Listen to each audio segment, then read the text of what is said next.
But much like with Ron DeSanctimonious, the people who fund Nikki Haley aren't working for your interest. They're working for their interest. They really are. And look, I know them both very well. I mean, they're very disloyal. Nikki would say, I will never run against the president. He did this for years. I will never run against the president. He was a great president. I will never run. I always used to say, that's nice. But I knew her. So I figured, when's it going to come? Because she can't help herself. I knew it. And then one day she called it, and that's, I've decided to run for president. Not going to do the job for you. She's not going to do the job. So you have that, and you have Biden, and all they're going to do is grant amnesty to Biden's illegal aliens, and they'll do it very early because they believed in that.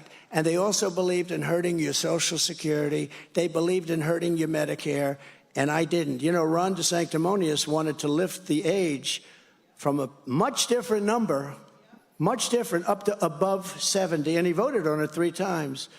You don't want that. We have so much wealth under our feet in the liquid gold. We don't need to hurt people with Social Security, senior citizens, and they'll go back. When Ron, and the same thing with Nikki, both of them, I wouldn't tell you who to vote for. I tell you, I wouldn't know. They're both not good. They're both, there's a rumor that Ron's going to leave the race right after this. I read it. No, he's going to endorse me. I don't know if that's true or not. I make it much harder for him to, but that's okay. It doesn't matter. But the rumor is, a big story just came out. Did anybody see it? That Ron's going to leave. So you're really into politics, and going to leave the race. He's going to endorse me, and that's going to be it. Well, that'd be nice. But you know what? It's important.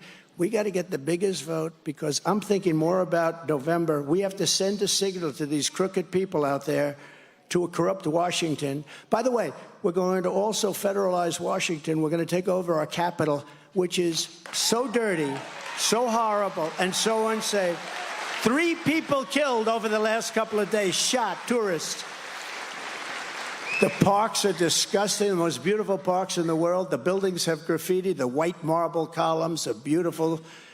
The statuary marble, the most beautiful marble you've ever seen, gorgeous columns that are 10 feet thick, and they've got graffiti all over. They have swastikas on them. We don't do anything. It's filthy dirty. We're going to redo it. We're going to get rid of the slums. We're going to redo it. We're going to bring it back. It's going to be the most beautiful capital in the world. And most importantly, we're going to make it safe. We're going to give the police back their authority. We're going to make it safe so people can actually walk down the street without getting shot. And we're going to do that, the same things for our cities, because our cities are in tremendous decay right now. Our cities are all run by Democrats, the cities we're talking about. But we're going to go into our major cities, New York, Chicago, Los Angeles, and we're going to rebuild our cities, and we're going to make them safe. We're going to give the police back their authority. We're going to indemnify the police so that when they get sued all the time, they get sued and the city doesn't back them up. But we're going to indemnify our police. So if they stop criminals from robbing stores, how about this new phenomena where 300-400 people, mostly young people, go into a department store and they just loot the hell out of it. There's nothing left in the store, and then they have to close. They spent millions of dollars building it, millions of dollars stocking it, and these guys go in a half hour. They walk out with televisions. Those people are going to be dealt with so tough. And as soon as and you know what I mean by tough. And as soon as that happens, in one day, the whole thing will stop. But we have to bring back our police. We have to help our police. We have to love our police. I met a lot of you great policemen backstage. And they know how to do it. But we're going to indemnify them because they do get sued. They get sued. And you're going to always have some bad apples. You're always going to have that, I'm sorry, no matter what. But, we can't let that, because we've gone the other way. Police, it's like they have no power. They can't even talk to people. Don't shout, don't shout. If they're robbing, how about this? If they're robbing a store, let them rob it. This is the orders to the police. Let them rob the store. No. If they're robbing the store, they're going to be so tough. I don't know if we'll do the Clint Eastwood thing, right? Make my day. He wants to do that. Remember Clint Eastwood? Make my day. Go ahead. He had the gun to spare. Make my day. Go ahead. The guy's inching toward the gun. I don't know that we'll do that, but could be close. I mean, could be. But not one thing has gotten better under crooked Joe Biden, under the Trump administration. Think of it, not one thing. Name me one thing that's gotten better.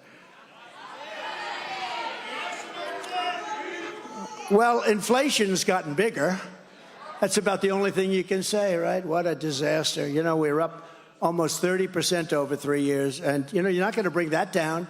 They think it's down because the economy's getting bad. You know, they've made interest rates so high that the economy's getting killed right now. So, but you're not going to solve the problem where your bacon costs 4 times more than it cost 3 years ago. Numbers that are incredible, 4 or 5 times more for food and for other items. Under the Trump administration, you were better off. Your family was better off. Your neighbors were better off, your communities were better off, and your country was better off. Other than that, you should be quite unhappy. America was stronger, richer, safer, and more confident than ever. And when I was in the Oval Office behind that beautiful Resolute desk, you ever hear of the Resolute desk? Most beautiful desk. I love that desk. We got to get back to that desk. This country was in great shape. We had the greatest economy. Think of it, greatest economy ever. We had the lowest number of regulations in 55 years. No president cut regulations. That's why we had such great job numbers. We were bringing people back. China was paying us hundreds of billions of dollars. We were giving a lot of it to the farmers in Iowa and Nebraska and other great places. And I joke, but that's why, you know, backstage they say to me sometimes, sir, don't tell them that they're going to vote for you. That sounds so demeaning. I said, I got them $28 billion for their farmers. Of course they're going to vote. We're going to win. Iowa's so big. I got them $28 billion. Of course I'm going to win. You know, maybe, who knows? But I tell them, you think Joe Biden would get 28? You think he lies awake at night tossing and turning and how are we going to take care of President Xi? President Xi is very smart and he's all business. You meet him. We will now get down to business. And I said, this is a little different. This isn't, gee, it's a nice day. How's the sky? This is serious stuff. These guys are serious. And there's nobody smarter. They're smart. They're cunning. They love their country. Different forms of love. Thank you. I agree with that, actually. But different forms of love. But they're tough and they're smart. You look at France, Emmanuel Macron. He was going to put taxes on. I said, you're going to put those taxes on? I'm going to put a tax on your champagne and your wine coming in. We're going to put big, big taxes on. So I will tell you this. We are going to bring this country back to a level that you haven't seen before. We're going to bring the country back like it hasn't. And by the way, here's some of my staff. They can't get enough of me, so they come out to watch. The great Susie Wiles, the legendary Susie Wiles. She ran Florida for me. You know, nobody wants to say it, but I got 1.4 million more votes than Ron DeSanctimonious. You know, nobody won. He only got good votes because I endorsed him. But we got 1.4 or 1.5 million more votes than Ron DeSanctimonious. But she ran it for me. Now she's running the whole campaign. I shouldn't say this. I'll make her famous. Then somebody's going to hire her away. But I don't think that's going to happen because she's into it. Do you know that gentleman right there? Very famous man. Walt. He's in many ways more famous than I am, and he's a good man, too.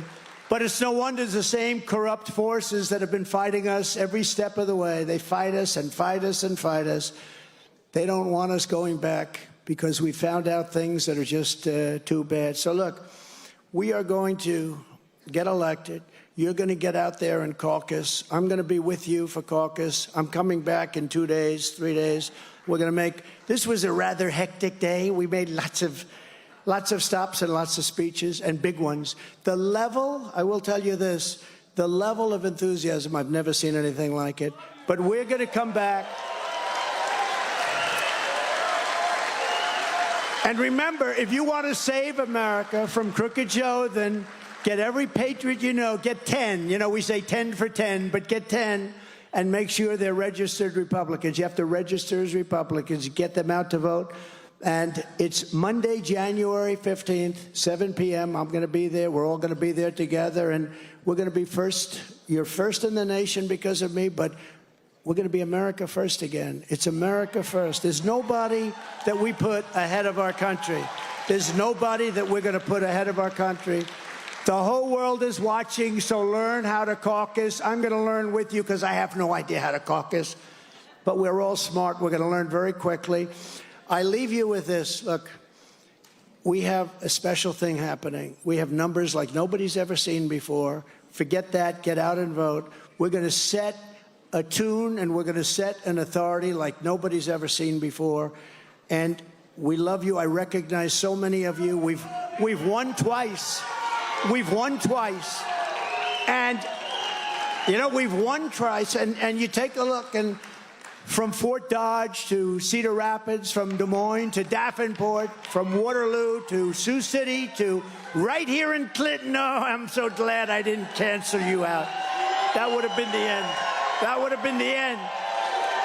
We stand on the shoulders of generations of Iowa patriots who tamed the wilderness, braved the elements, tilled the soil, worked the fields, all true, isn't it?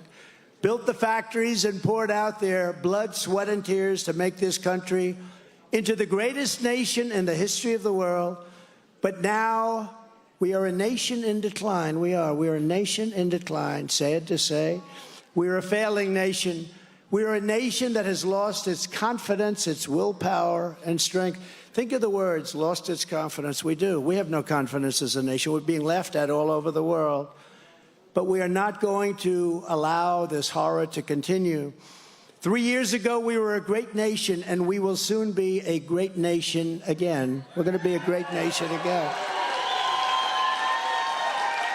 And remember that it was hardworking patriots like you who built this country, and it is hardworking patriots like you who are going to save our country. We will fight for America like no one has ever fought before.